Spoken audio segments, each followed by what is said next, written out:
예, 해양농산부에서 보고드리겠습니다. 지난 7월 달에 그 29차 비상경제대책에서 논의된 그 초소형 위성을 통한 해양 데이터 산업 육성 관련 후속 보고가 되겠습니다.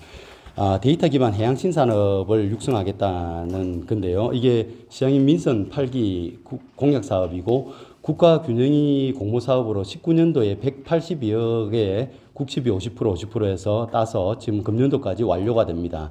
그래서 그 이후의 후속 작업에 대해서 말씀드리려고 합니다. 먼저 우리 시 내부에서도 이게 부산에서 발사하는 두 기의 그 위성 사업에 대해서 오해들이 좀 있습니다. 그 첫 번째, 위성 제조 사업으로 많이 인식을 하고 있습니다. 지금 위성을 제조하는 나라 스페이스 테크놀로지가 지금 영도에 이전을 해 있고, 관련 기업들이 40개 정도 모여 있기 때문에 위성 부품 개발이라든지 위성 산업 육성 사업으로 오해를 하시는데, 근본적으로 이 사업은 해양 데이터를 활용해서 새로운 서비스를 개발하는 해양 데이터 사업으로 문제 정의를 하는 것이 맞다고 생각이 됩니다. 두 번째, 이제 또 하나 이의제기를 많이 하는 게, 위성 관련 사업은 국가의 영역인데 왜 부산이란 지자체에서 먼저 하느냐, 선발주자의 이점이 있느냐라는 말씀을 많이 하시는데, 지금 세계 제2의 환적 항만을 갖고 있고 해양수산업은 부산시가 제일 많이 갖고 있습니다. 그래서 위성을 통한 데이터 수신을 해서 그것을 분석해서 서비스를 한 다음에 최대 소외 도시가 일단 부산이 될 수 있고, 그 다음에 뭐 금년도에 항공우주청까지 국가에서 검토했듯이 곧 우주 관련해서 다부처 R&D 사업이 산자부, 뭐 과기부 등으로 구성이 이제 기획이 됩니다. 그때 우리시가 지금 선전 효과로 해서 해수부 등과 함께 이 대규모 국비 사업을 기획을 할 수 있다는 이점이 있습니다. 그래서 중요하다는 말씀드리고요. 그 다음에 저희들이 만든 두 개의 위성은 초소형 저궤도 위성이라고 해서 지상에서 567km 정도에서 떠서 도는 위성입니다. 그런데 보통 1000km가 넘어야 무중력 상태가 되는 그 우주라고 할 수 있고, 지구와 달 거리는 38만 킬로미터입니다. 그러니까 아주 지상에 가까운 데서 떠 있는 아주 뭐 무게도 20kg 정도밖에 안 나가고 크기도 아주 작습니다. 30cm 정도. 이런 위성을 쏘는데 이제 민간에서 미국 스페이스X 보셨듯이 우리나라에서도 민간에서 이런 위성들을 아주 많이 쏘게 됩니다. 드론 수준으로 쏘게 되는데, 그럼 왜 공공에서 주도를 하느냐 하는데, 지금 부산항을 스마트 항만으로 만들어야 되고 해양 환경 재난 등에 대응하기 위해서는 이 공공재적 성격이 강하기 때문에 우리시가 먼저 개입을 해야 된다는 말씀드립니다. 사업 계획에 대해서 아주 간략하게 말씀드리겠습니다. 먼저 밑에 박스를 보시면 아까 말씀드린 국가균형위에서 182억을 따서 금년까지 했던 사업에 대해서 간략히 말씀드리면, 그 TP의 스마트 해양기술단에서 영도의 그 혁신지구에 부산 해양신산업 오픈 플랫폼을 개설을 했는데, 그 위성 부품 관련을 만들 수 있는 진공 체인버라든지 그런 것도 있고, 데이터를 수신했을 때 데이터를 개방해서 활용할 수 있는 시스템을 구축을 했습니다. 그리고 아까 말씀드렸듯이 두 기의 그 위성을 만드는데 돈을 사용했고요. 그 다음에 기업 R&D 지원이라든지 해양 데이터 분석할 수 있는 소프트웨어 개발이라든지 뭐 40개 정도의 기업 관련을 유치를 해서 저희들이 지금 하는 게 올해까지의 사업이었습니다. 그러면 성과 확산을 위해서 오른쪽 표에 보시면 내년도부터 우리가 기획을 해야 될 사업인데, 지금 예산실과 협의 중인데 37억 정도로 해서 시비와 민자로 해서 하는데, 기존에 만들어놨던 위성을 미국으로 보내서 나사에서 발사를 해야 됩니다.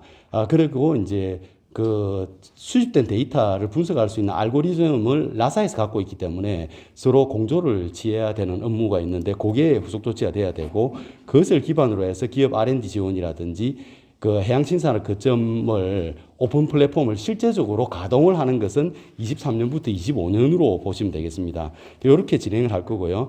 그런데 이 사업은 전반적으로 아까 제가 말씀드렸듯이 해양 데이터 사업으로 보셔야 되고 4차 산업혁명의 기술적인 흐름 속에서 보셔야 됩니다. 그래서 드론도 그렇고 CCTV도 그렇고 위성도 그냥 하나의 그 센서, IoT 센서라고 보시면 됩니다. 이 센서에서 데이터를 수집해서 클라우드에 저장을 하고 AI로 분석해서 최종 그 데이터를 공개를 해서 활용하는 그런 방식으로 하기 때문에 기존의 스마트시티 사업과 동일한 방식입니다. 그래서 우리시가 스마트시티 사업을 선도를 했다가 국가지정 스마트시티 사업을 지정받았듯이 이 사업을 우리가 먼저 이렇게 주도를 해 나간다면 지금 내년도에 큰 국비 사업을 해서 어떤 해양 디지털 경제 거점이라는 큰 사업을 기획할 수 있는 근거가 될 수가 있습니다. 다음 페이지 되겠습니다. 지금 아까 말씀드렸듯이 위성을 지금 나사에서 발사를 해줘야 되고 그 데이터를 분석을 해야 되는데 11월 2일 금요일 이번 수요일 날 시장님께서 나사와 직접 화상으로 실시간으로 회의를 진행을 하셔야 되는데요. 그 회의 끝나고 나서 추가로 보고 드리겠습니다. 그때 그 천문연 그 천문연과 해수부, 그다음에 키오스트, KMI, TP 모두 참석해서 그동안 진행됐던 상황에 대해서 시장님께서 점검을 한번 하시고 그런 내용이 되겠습니다. 그리고 나사 쪽에서는 우리 쪽으로 LOI를 제출하겠다고 오늘 아침에 연락이 왔었습니다. 그래서 이제 천문연과 나사는 계속 그 균형이 사업을 할 때부터 협조를 해왔는데 옆에 오른쪽 벤 다이어그램을 보시면 첫 번째 위성은 그 해양 미세먼지 측정이 주인데 서로 글로벌 기후 대응이라는 공동의 목표 아래서 천문연에서 개발했던 그 폴캠이라는 평강 탑재체가 세계 최초로 개발했는데 지금까지 그 미세먼지를 측정하는 것은 그 통계학으로 치면 표본조사로 모집단을 추정하는 수준이었는데 이 카메라는 모든 전수 조사를 할 수 있습니다. 그래서 전수 조사를 해서 세계 최초입니다. 그래서 그런 카메라를 개발했기 때문에 요번에 다누리호에 탑재했던 건데 소형으로 만들어서 실험을 해야 될 역할을 해야 되고 그다음에 요 위성을 미국으로 보내게 되면 나사 측에서는 발사뿐만 아니라 데이터를 수집해서 알고리즘으로 분석을 해주는 것을 할 수가 있습니다.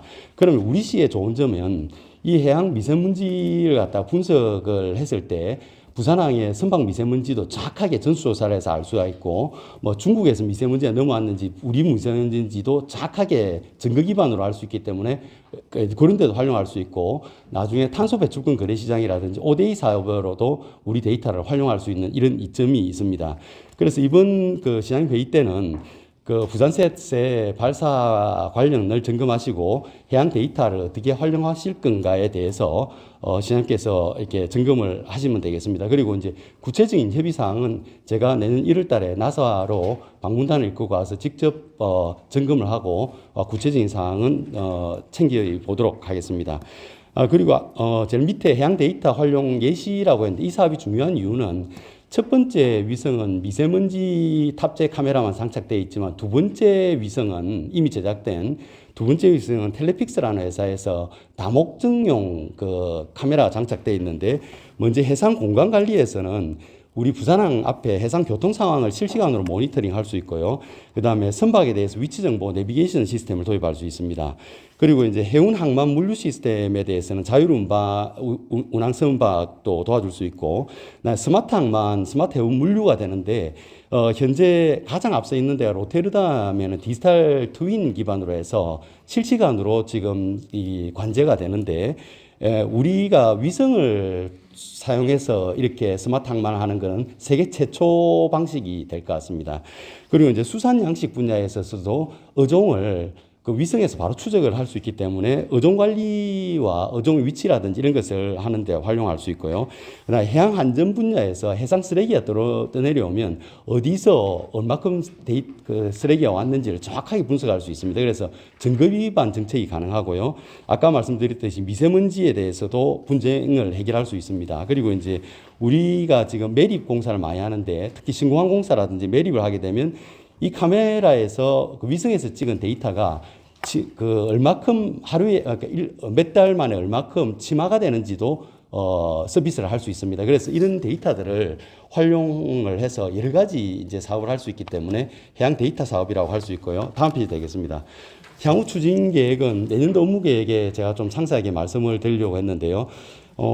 지금 그 우리 사업을 기회발전구역에 반영을 시킬 수 있습니다. 그러니까 지금 현재 지방분권 균형발전특별법이 입법 예고가 끝났는데 여야정 대치정국에서 아마 내년 초에 통과가 되면 기회발전구역을 갖다 기획을 해서 지자체별로 제시를 해야 되는데 기회발전구역 거의 핵심은 지방에서 자체적으로 기획을 해서 지방 이전 기업에 대해서 파격적인 세제 혜택과 규제 특례를 주는 것인데 우리가 지금 할 수 있는 것은 밑에 그림에서 보시면 그 C벨트가 C자 모양이라고 했었는데 남구의 해양 클러스터, 우한 클러스터 지역과 그다음 문현의 지금 산업은행 부산 유치와 관련해서 해양 금융을 육성할 수 있고 그다음에 북한 1단계 창업 거점을 통해서 내년에 또 창업청도 만들어지니까 해양 신산업 창업 혁신 허브도 만들 수 있고요. 그다음에 북한 2단계에서는 글로벌 비즈니스 센터로 만들 수 있습니다.